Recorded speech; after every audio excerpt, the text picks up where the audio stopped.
Hello बच्चों, आप सभी का हमारे यूट्यूब चैनल शक्ति कोचिंग क्लासेस में स्वागत है। आज हम लोग प्रश्नावली 1 पढ़ेंगे ना, अध्याय 2 का। स्टार्ट करते हैं।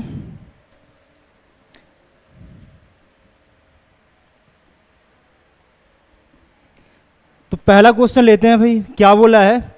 Right the following statements in the form of equation. Means क्या भी हमको स्टेटमेंट दिया रहेगा, उसका हमको क्या करना है, इक्वेशन लिखना रहेगा। पहला क्वेश्चन क्या बोलता है? The cricket coach in a school purchase 3 bats and 6 ball for 3,900 rupees. He bought 1 bat and 2 balls from the same shop for 1,300। मतलब क्या भाई, एक विद्यालय के क्रिकेट कोच ने 3 बल्ले और 6 गेंदे 3900 रुपये में खरीदी। वहीं से उन्होंने 1 बल्ला और 2 गेंदे 1300 रुपये में खरीदी। इसका हमको इक्वेशन बनाना रहेगा। बना लेते हैं। तो क्या करते हैं,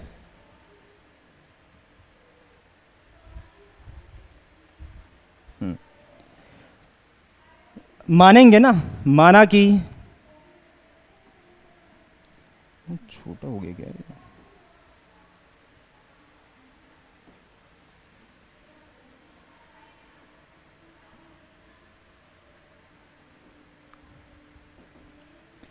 हम लोग मानते हैं क्या? माना कि, दिख रहा है ना, बहुत पतला हो गया क्या? दिख रहा है? हाँ। माना कि क्या भाई, एक बल्ला की कीमत क्या है भाई? x रुपए है ना। मतलब प्राइस ऑफ 1 बैट,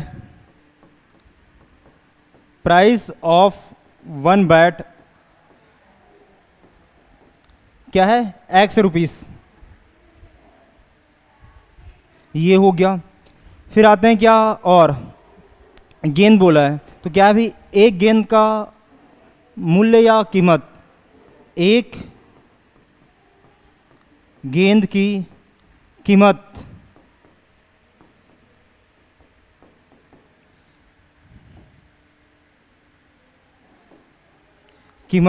इसको मैं y मानता ना, y रुपीस है करके। तो क्या हो जाएगा इसका? इंग्लिश में लिखते हैं price of 1 ball. Price of 1 ball क्या है बेटा? y रुपीस ना। ये हो गया। अब आते हैं क्या, और यहां चलेंगे जगह ही प्रो। क्या बोला है? प्रश्नानुसार ना। प्रश्नानुसार इंग्लिश में क्या होगा? According to the question. क्या लिखा है कि 3 बल्ला और 6 गेंद ना, कितना रुपए है भाई? 3900 रुपये। तो इसका क्या होगा? इक्वेशन बनाना रहेगा। 3 बल्ला को हम लोग क्या माने? बल्ला या बैट को x माने ना। मीन्स क्या होगा? 3x होगा प्लस, ठीक है, 6 गेंदे मीन्स क्या होगा भाई? गेंद को हम लोग क्या माने? y। मीन्स क्या हो जाएगा? ये 6y इक्वल टू कितना रुपए में आया? ये 3900 रुपये। यही पहला आंसर ये है ना। दूसरा कहते हैं, मैं यहां लिख रहा हूं। फिर क्या है भाई? वहीं से उन्होंने 1 बल्ला और 2 गेंद ना 1300 रुपये में खरीदा। इसको इक्वेशन बनाना रहेगा। तो क्या होगा? 1 बल्ला means 1x plus 2y। y क्या है भाई? गेंद है ना, ये बॉल है। कितना हो जाएगा? 1300 रुपये। आंसर ये है। समझ आया? फिर आगे और चलते हैं। हमको क्या बोला है दूसरा क्वेश्चन में? इसको भी इक्वेशन लिखना रहेगा ना। क्या बोलता है कि the sum of 2 numbers is 16 and their difference is 18 ना। मीन्स हमको 2 संख्या दिया रहेगा, जिसमें क्या बोला है भाई? उनका सम, मतलब उसका योग 16 है और अंतर क्या है? 8 है। तो इसको हल करना है। तो क्या होगा बेटा? ये हम लोग मानेंगे ना 2 संख्या करके। मैं मानता हूं क्या संख्या क्या है? x और y है। मीन्स क्या होगा? माना कि माना कि दो संख्याएं x व y है। ठीक है, फिर आते हैं क्या प्रश्नानुसार, इसको इंग्लिश में कैसे लिखेंगे, let x and y be two numbers.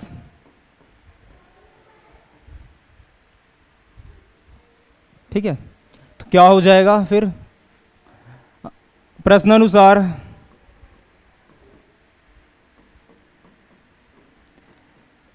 According to the question क्या होगा भाई, प्रथम स्थिति से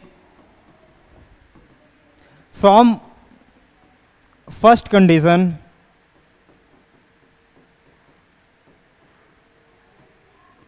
क्या होगा, ये संख्याओं का योग 16 दिया है, मीन्स क्या होगा बेटा x plus y equal to क्या होगा 16, पहला हो गया। फिर आते हैं ना, उनका अंतर 8 बोला है, तो क्या होगा द्वितीय स्थिति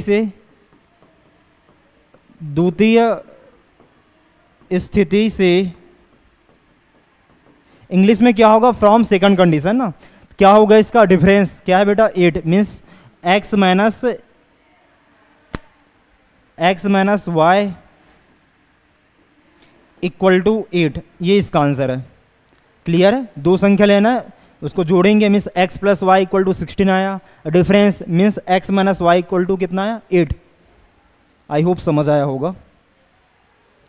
फिर यहां आते हैं ना भाई,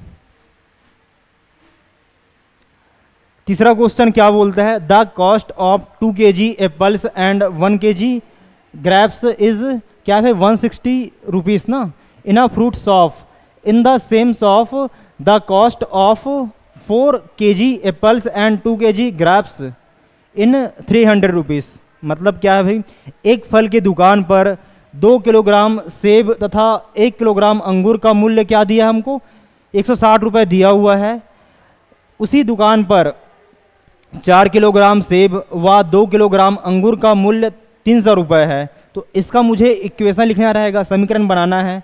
तो क्या मानते हैं, माना कि 1 किलोग्राम सेब की कीमत या सेब का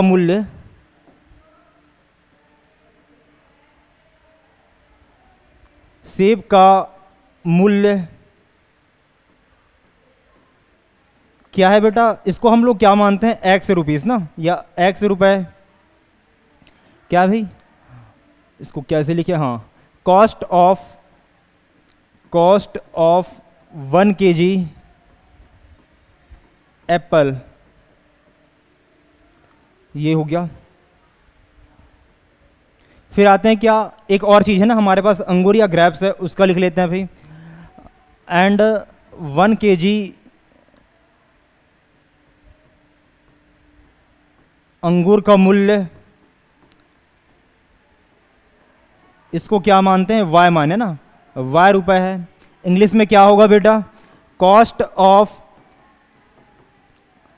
1 kg ग्रेप्स, क्या है यार, हाँ ग्रेप्स, y रुपीस है ना। अब आते हैं क्या, अकॉर्डिंग टू द क्वेश्चन या प्रश्नानुसार, अकॉर्डिंग टू द क्वेश्चन ना, पहला कंडीशन हमको क्या दिया है भाई, प्रथम स्थिति से या फ्रॉम फर्स्ट कंडीशन। क्या बोला है बेटा कि 2 किलोग्राम सेब या एप्पल को हम लोग क्या माने x माने ना, तो क्या हो जाएगा इसका 2 इंटू एक्स, ठीक है, प्लस अब आते हैं क्या, 1 किलोग्राम अंगूर या 1 kg ग्रेप्स ना, तो अंगूर या ग्रेप को हम लोग क्या माने y, तो क्या होगा ये 1 इंटू वाई, कितना रुपए में खरीदा ये 160 रुपए ना, ये हो गया।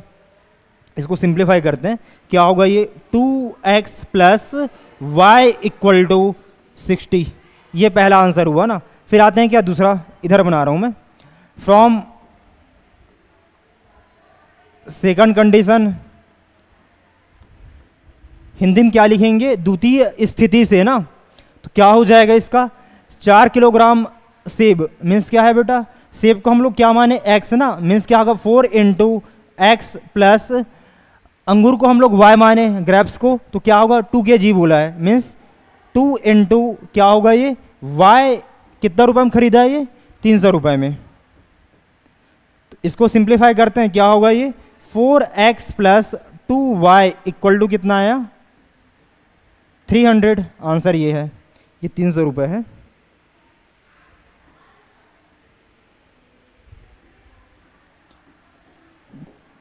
क्लियर है। फिर यहां आते हैं ना भाई, चौथा वाला क्वेश्चन,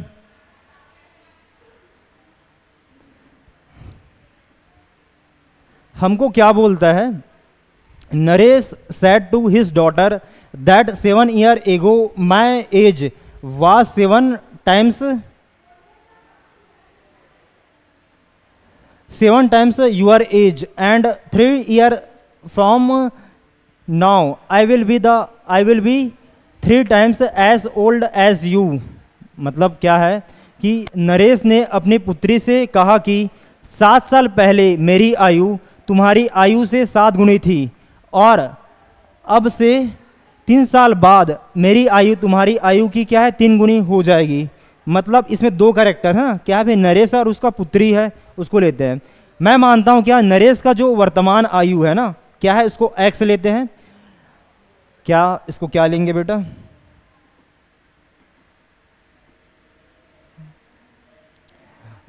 लेट प्रेजेंट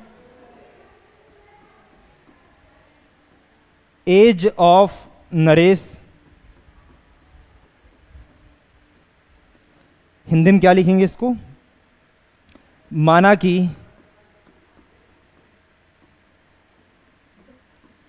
नरेश की वर्तमान आयु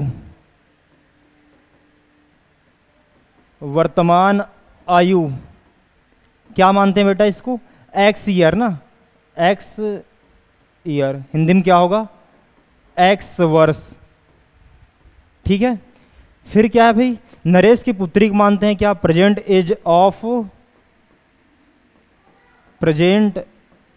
as of his daughter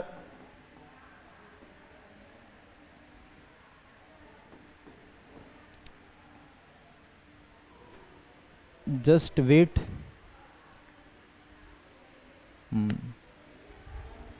his daughter, इसको हम लोग क्या मानते हैं y ईयर्स है ना, मतलब उसकी पुत्री का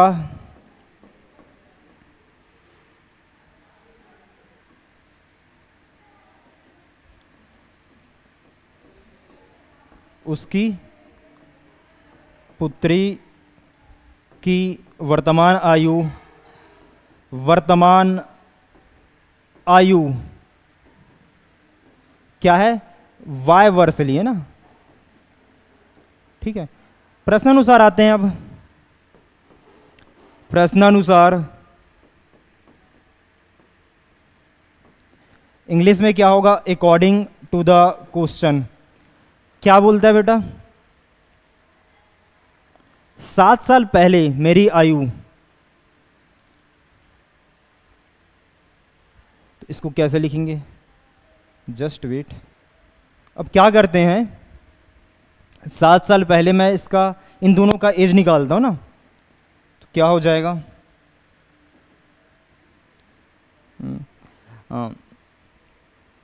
7 साल पहले, तो क्या होगा नरेश का एज या नरेश का आयु, नरेश का आयु क्या होगा भाई, जैसे क्या किसी व्यक्ति का उम्र मान लो बात 50 वर्ष है, तो 7 साल पहले उसका एज क्या होगा, उम्र क्या होगा 50 में से 7 घटाएंगे, जो आएगा वो होगा। ठीक है, तो जैसे कि हम लोग नरेश का जो आयु है ना वर्तमान, उसको x माने, तो 7 साल पहले देखना रहेगा ना, तो इसमें 7 को घटाएंगे भाई, तो क्या हो जाएगा बेटा इसका, x माइनस 7 वर्ष होगा। क्लियर हुआ? इंग्लिश में क्या होगा, age of Naresh equal to x minus 7 year ना, ये हो गया। फिर क्या करते हैं इसका, उसकी पुत्री की आयु ना, उसकी पुत्री की आयु क्या होगा, वर्तमान आयु क्या था, y था ना, प्रेजेंट एज, तो 7 साल पहले क्या होगा, ये y माइनस x वर्ष होगा। ठीक है, इतना ये हो गया।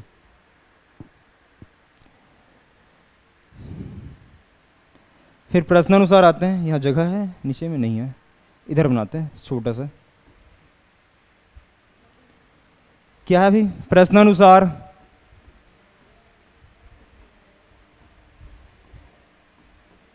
चल कलर चेंज करता हूँ।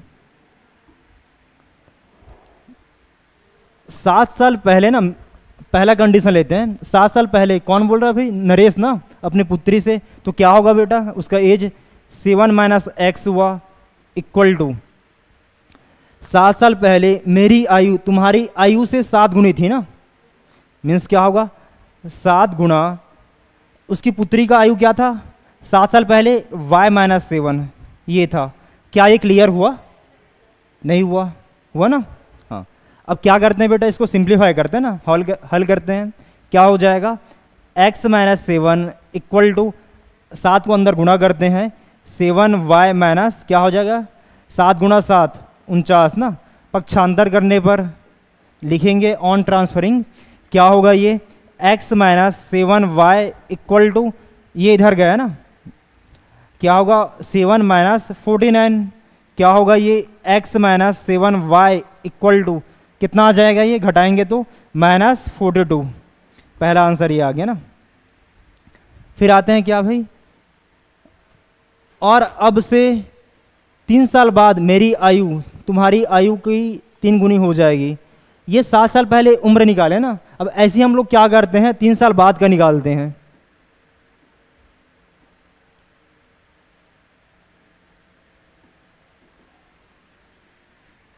क्या होगा भाई, 3 साल बाद, after 3 year ago, sorry after 3 year,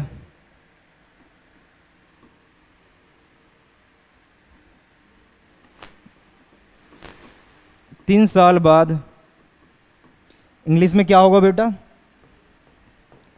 after 3 years, ये हो गया ना। तो नरेश की आयु, नरेश का आयु, वर्तमान आयु क्या था भाई, प्रेजेंट एज नरेश का x था ना, 3 साल बाद क्या हो जाएगा, 3 को जोड़ देंगे, क्या होगा ये x प्लस 3 वर्ष होगा, या ईयर लिखेंगे। उसकी पुत्री की आयु, उसकी पुत्री की आयु क्या होगा इसका, y प्लस 3 वर्ष होगा। क्या ये क्लियर है? ये हो गया ना। अब आते हैं क्या द्वितीय स्थिति से ना, यहां से क्या बोला अभी हमको क्वेश्चन में कि 3 साल बाद मेरी आयु, मतलब कौन बोल रहा है, नरेश ना, तो क्या होगा यहां लिखेंगे क्या, सेकंड कंडीशन ना, फ्रॉम सेकंड कंडीशन, द्वितीय स्थिति से हिंदी में लिख लेना। क्या होगा बेटा, ये 3 साल बाद मेरी आयु मीन्स क्या होगा, x प्लस 3 इक्वल टू क्या बोलता है, तुम्हारी आयु की 3 गुनी हो जाएगी। किससे बोल रहा है वो, अपनी पुत्री से ना, तो क्या होगा y प्लस 3, इसका क्या है 3 गुना हो जाएगा, ये बोला है। तो इसको हमको हल करना है, तो क्या हो जाएगा ये x प्लस 3 इक्वल टू 3 को अंदर गुणा करते हैं, 3y प्लस 9 होगा ना, पक्षांतर करने पर तो क्या हो जाएगा बेटा, 3y जो है इधर आएगा और 3 जो है इधर गया ना, मीन्स क्या होगा ये x minus 3y equal to 9 minus 3, 9 minus 3 ना। अब इसको सॉल्व करेंगे, कितना आएगा 6, ये आंसर है। पहला आंसर क्या है, x minus 2y equal to minus 42 है। दूसरा क्या है, x minus 3y equal to 6 है। क्लियर है? ठीक, यहाँ आते हैं ना भाई, इसको पढ़ो।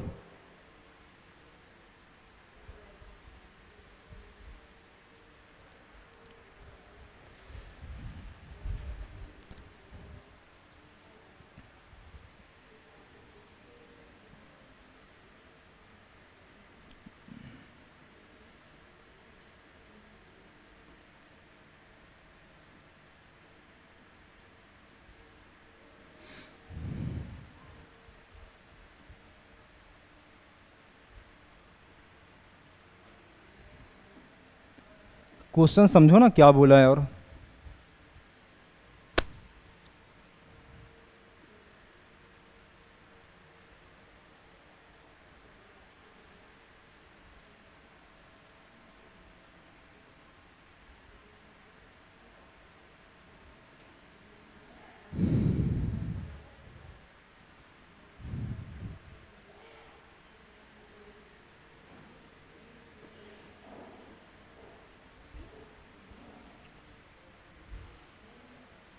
समझ आया कुछ?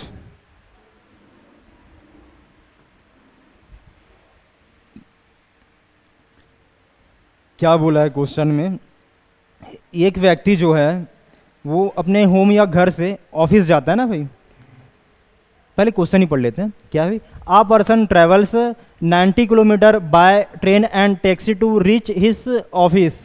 मतलब क्या है भाई, एक जो पर्सन है, एक व्यक्ति है ना, ऑफिस जाने के लिए या कार्यालय जाने के लिए किसका किसका यूज़ करता है, वो उपयोग करता है ट्रेन और टैक्सी का ना। मतलब ट्रैवल करता है, इन दोनों का जो डिस्टेंस है क्या है बेटा, हमको क्या दिया है 90 किलोमीटर है ना, ये हो गया। The distance travelled by taxi is twice the distance travelled by, sorry my mistake, the distance travelled by train is twice the distance travelled by taxi. Hindi में आते हैं, एक व्यक्ति घर से कार्यालय तक जाने के लिए 90 किलोमीटर दूरी तय करता है। इसके लिए वह ट्रेन और टैक्सी का उपयोग करता है। व्यक्ति द्वारा टैक्सी से तय की गई दूरी ट्रेन से तय गई दूरी की दुगनी है। मतलब इसका हमको समीकरण बनाना रहेगा। समझ आया? एक कोई पर्सन है, वो घर से ऑफिस जा रहा है ना भाई, तो वो उसका दूरी कितना दिया हमको 90 किलोमीटर। और वो जो है ना, मतलब व्यक्ति जो है घर से ऑफिस जा रहा है तो ट्रेन और टैक्सी का उपयोग कर रहा है ना, तो मुझे इसका जो सेंटेंस बोला, इसका क्या बनाते हैं हम लोग, समीकरण। कैसे बनेगा इसको देखते हैं ना। हम लोग मानते हैं क्या, माना कि क्या बेटा, माना कि क्या है, हाँ, ट्रेन द्वारा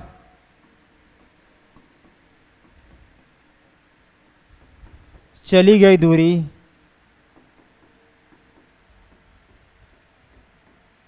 माना कि ट्रेन द्वारा चली गई दूरी, इसको हम लोग क्या लेते हैं, x है ना, x किलोमीटर है। ठीक है, distance covered by let, distance covered by train क्या है, x किलोमीटर ना। फिर वैसे क्या मानते हैं, तथा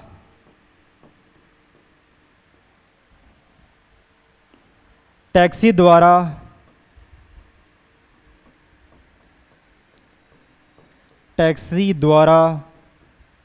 चली गई दूरी,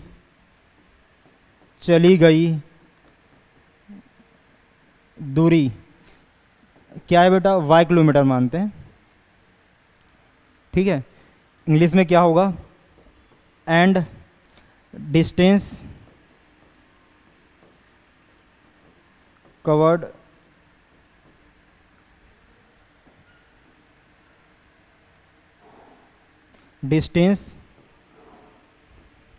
कवर्ड बाय टैक्सी क्या है बेटा, y किलोमीटर, है ना। इतना समझ आया? मतलब यहाँ से लेकर यहाँ तक उसको जाना रहेगा व्यक्ति को, तो ट्रेन और टैक्सी का यूज़ कर रहा है भाई। तो क्या है भाई, मतलब ट्रेन और टैक्सी कितना चला, 90 किलोमीटर। तो क्या हो जाएगा इसका इक्वेशन प्रश्नानुसार, क्या होगा ये, x प्लस वाई बराबर क्या है, 90। क्या ये समझ आया?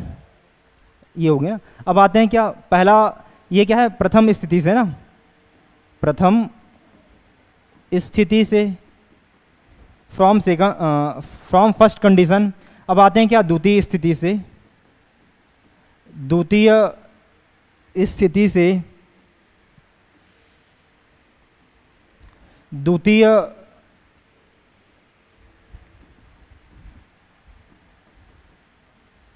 स्थिति से ना, तो क्या हो जाएगा भाई, हमको क्या बोला है कि व्यक्ति द्वारा टैक्सी से तय की गई दूरी, टैक्सी से कितना चला भाई, y दूरी की, है ना। मतलब दूरी, मतलब किसका, टैक्सी का हम लोग y माने हैं और ट्रेन का क्या माने हम लोग, x माने ना। तो क्या हो जाएगा भाई, व्यक्ति द्वारा टैक्सी से तय की गई दूरी, मतलब y हो गया, क्या होगा, ट्रेन से तय की दूरी की दुगनी है। मतलब क्या भाई, ये किससे तय कर रहा है, ये y जो है किसका है भाई, टैक्सी से, उतना चला, और x क्या था, ट्रेन से ना। तो क्या बोलता है क्वेश्चन में कि टैक्सी से तय की गई दूरी ट्रेन से तय की दूरी क्या दुगना है, दुगनी है, मीन्स क्या होगा, ऐसे आएगा। इसको हल करते हैं, क्या होगा बेटा, y equal to 2x, answer ये है। देखो समझ आया ये, ठीक। फिर आते हैं क्या इसका नेक्स्ट क्वेश्चन में,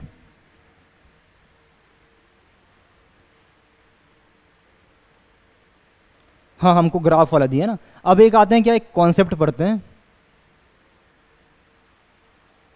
जैसे क्या हमको कोई ग्राफ दिया हुआ है ना, हम लोग ग्राफ देखकर ही बता सकते हैं ना कि हाँ इसका कौन कौन सा हल होगा, मतलब कौन कौन सा सॉल्यूशन होगा ना। सॉल्यूशन 3 टाइप्स होता है, 3 ही प्रकार का होगा। क्या क्या है भाई, यूनिक सॉल्यूशन, इन्फिनाइट सॉल्यूशन या नो सॉल्यूशन। हिंदी में क्या होगा हल, अद्वितीय हल होगा, अनंत हल होगा या कोई हल नहीं होगा ना। हम लोग ग्राफ में कैसे देखें क्या होगा उसको देखते हैं ना भाई। पहले मान लो बात, ग्राफ जो है इसको लिखें क्या बेटा, कॉन्सेप्ट करके ना। मान लो बात ऐसे बनाते हैं, 3 ठने, ये हो गया ना। आप लोग जानते हैं ना इसका हम लोग क्या बोलते हैं बेटा, एक्स अक्ष, एक्स एक्सिस या एक्स अक्ष है। ये क्या है भाई, वाई एक्सिस या वाई अक्ष है ना। मैं मानता हूं क्या, एक लाइन जो है ऐसे जाती है ना, ऐसे करके है, कैसी भी जाए, ऐसा हम लोग के पास है ना। इसका लेते हैं फिलहाल, पहले वाले ग्राफ का। यदि मान लो बात कोई एक लाइन है ना, पहला वाला, दूसरा लाइन किसी एक जगह पर कट करता है ये, ठीक है। यदि हम लोग के पास 2 लाइन है, दोनों जो लाइन है एक जगह कट किया, तो वो क्या कहलाता है, वो जो हल होगा दोनों समीकरण का अद्वितीय हल होता है। क्या होता है ये, अद्वितीय हल होता है ना। अद्वितीय हल इंग्लिश में क्या होगा बेटा, इनफिनाइट सॉल्यूशन, सॉल्यूशन। सॉल्यूशन को शॉर्ट में ऐसे लिखते हैं। जैसे क्या यहाँ पास कट किया, तो यहाँ पास मान लो बात मैं वैल्यू लिया क्या, ए और बी ना। तो यहाँ पास जो वैल्यू आता है ना ए और बी, तो x का वैल्यू क्या हो जाएगा, ए होगा, और y का वैल्यू क्या होगा बेटा, ये y का वैल्यू b होगा। मतलब 2 लाइन जो है जहाँ पास कट कर रही है ना, तो जो पहला वाला आता है ना, पहला कंपोनेंट या पहला जो है इसका पोजीशन, वो क्या होगा, x का मान होगा, दूसरा क्या होगा, y का मान होगा, ठीक। मतलब x का वैल्यू a हुआ, y का वैल्यू b है। फिर आते हैं क्या दूसरा वाला ग्राफ ना, पहला ग्राफ ये हो गया। दूसरा ग्राफ में इसको देखते हैं क्या, ये मान लो बात एक समीकरण है ना जिसका इक्वेशन ऐसे बना, ग्राफ ऐसे बना है ना। यदि मान लो बात दूसरा लाइन है जो इसी के ऊपर ऐसे जाता है ना, ओवरलैप करता है, क्या कर रहा है, संपाती है या ओवरलैप हुआ ना, मीन्स क्या होगा बेटा, इसका जो हल होगा क्या होगा, अनंत हल होगा ना। अनंत हल, या इसी को हम लोग और क्या बोलते हैं, अंतः अनेक हल। इंग्लिश में क्या होगा, इन्फिनाइट सॉल्यूशन।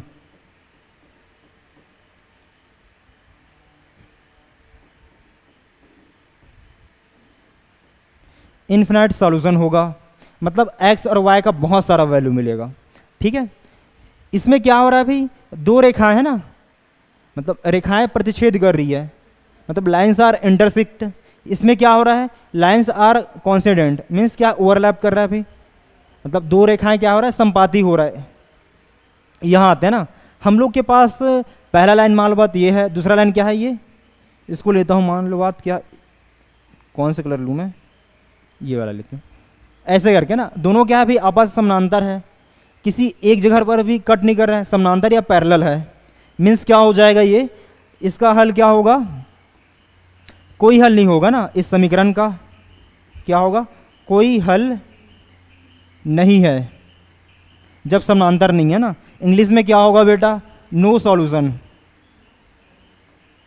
समझ आया, हमको दो समीकरण दिया रहेगा, उसका ग्राफ खींचते हैं ना, यदि ग्राफ खींचने के बाद क्या है भाई, एक दूसरे को कट करती है किसी एक जगह पर, वो क्या होगा, अद्वितीय या इन्फिनाइट, सॉरी माय मिस्टेक, ये इन्फिनाइट सॉल्यूशन नहीं होगा बेटा, ये ना यूनिक सॉल्यूशन होगा।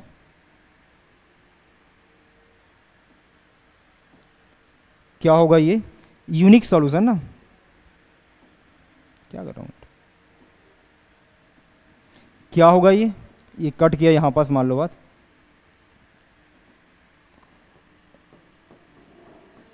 यूनिक सॉल्यूशन मतलब दोबारा देखना, हम लोग के पास कोई दो लाइन है, उसका ग्राफ खींचते हैं ना, यदि दोनों जो लाइन है, पहला लाइन और दूसरा लाइन किसी एक जगह पर कट करता है, मीन्स क्या है भाई, उसका अद्वितीय हल होगा या यूनिक सॉल्यूशन होगा। इसका मतलब क्या होता है कि एक्स और वाई का मान सिर्फ एक ही आएगा, मतलब अलग अलग आएगा, मतलब ये एक्स का मान होगा, ये वाई का मान होगा।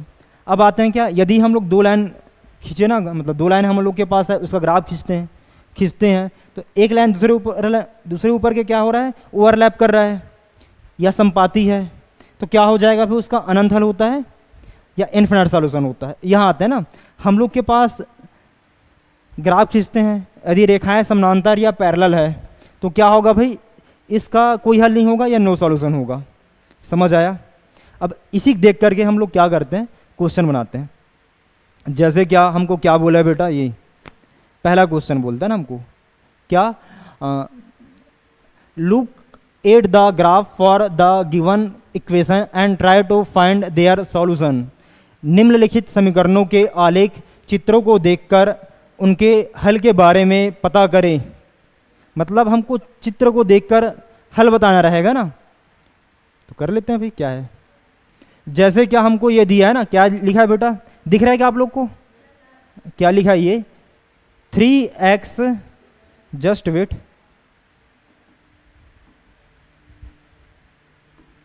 क्या लिखा है बेटा हमको, हमारे पास है 3x plus 2y minus 12 equal to 0।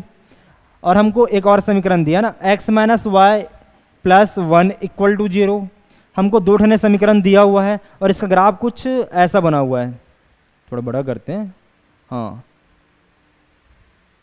फट रहा है ना बहुत, समझ जाना, ठीक। इसका क्या है भाई, 3x plus 2y minus 12 equal to 0। इसका जो लाइन है ये वाला है ना, कौन सा यूज कर रहा हूँ यार,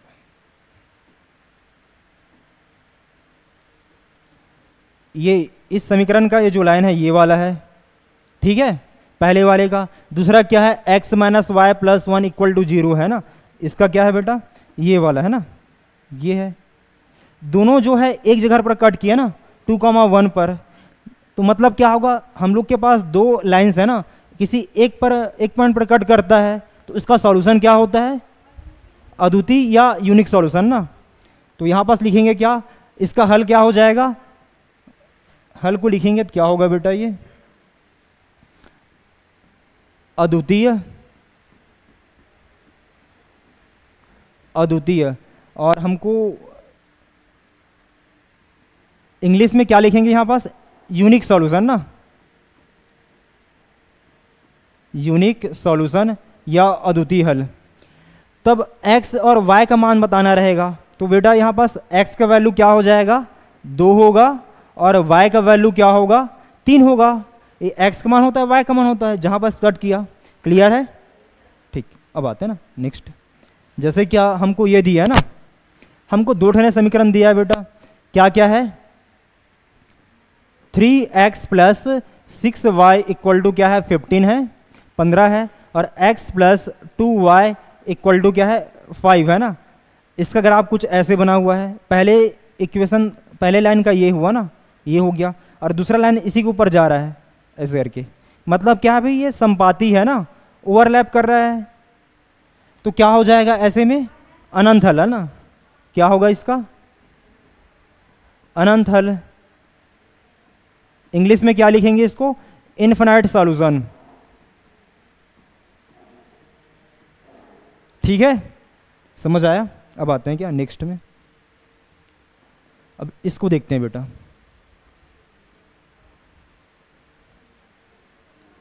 ये वाला ग्राफ सा या सी का, हमको एक इक्वेशन दिया है ना, कैसा, ये वाला -4x plus 6y equal to 3। इसका लाइन क्या है, ये वाला ना, और 2x minus 3y equal to 5, ये है। दोनों क्या है, आपस में समानांतर या पैरेलल है।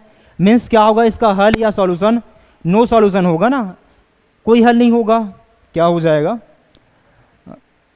कोई हल नहीं है, कोई हल नहीं है। इंग्लिश में क्या लिखेंगे इसको, नो सॉल्यूशन।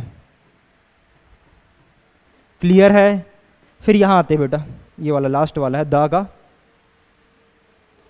हमको एक समीकरण दिया हुआ है, 2 ठने दिया है। कौन कौन सा है, कलर चेंज करता हूं यार मैं। क्या दिया, x plus 2y equal to 3। इसका लाइन का इक्वेशन कौन सा है, ये वाला ना, ये वाला है भाई। यहां आते हैं क्या, 4x plus 3y equal to 2, ये जो है। यहां पास कट किया, कौन से पॉइंट है ये, -1, 2 है ना। तो हम लोग के पास 2 समीकरण है ना, उसका ग्राफ खींचे, और वो किसी एक जगह पर कट कर रहा है। इसका मतलब क्या होगा बेटा, कौन सा हल होगा, अद्वितीय ना, यूनिक सॉल्यूशन होगा। क्या हो जाएगा ये, अद्वितीय हल। अद्वितीय हल लिखेंगे। इंग्लिश में क्या होगा बेटा, ये यूनिक सॉल्यूशन।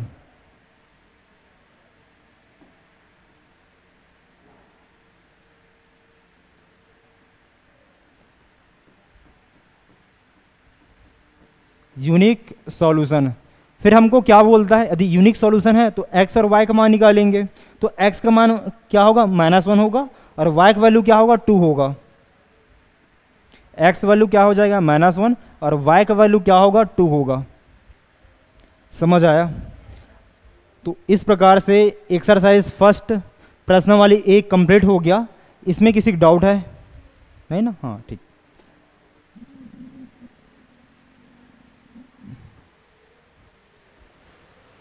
कल हम लोग इसके आगे का बढ़ेंगे ना, ठीक।